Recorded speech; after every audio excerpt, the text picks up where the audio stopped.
আজব দেশ মালয়েশিয়া।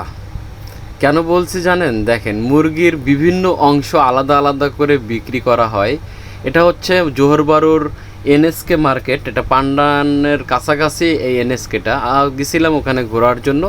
আর তারই মাঝে ভাবলাম যে আপনাদের সাথে শেয়ার করি। এগুলো হচ্ছে গরুর মাংস পিস পিস করে কেটে রাখছেন। যার যতটুকু সামর্থ্য বা যার যতটুকু দরকার সে ততটুকুই এখান থেকে নিতে পারেন। অনেক সুন্দর একটা মার্কেট। এখানে বেশিরভাগই ছাড় থাকে। আর আমার সাথে ছিল সালাম ভাই। আর আমি আপনাদেরকে ঘুরে ঘুরে দেখানোর চেষ্টা করব এখানকার কিছু কিছু জিনিস। এখানে দেখেন, হাড় আলাদা পাওয়া যায় গরুর, তারপরে চর্বি, মানে যেগুলো আপনি চান সেগুলোই নিতে পারবেন। আপনার চাহিদা অনুযায়ী আপনি এখান থেকে সব কিছু শপিং করতে পারবেন। আর বিশেষ করে আমি এখানে প্রতি মাসে একবার থেকে দুইবার আসা পরে। দেখেন আরেকটা জিনিস, দেখেন এখানে মাছ, আমি যদি একটু খেয়াল করি তো এখানে 2 পিস মাছ রাখছেন, যেটা আমরা হয়তো বা বাংলাদেশে হলে নিতে লজ্জা পেতাম।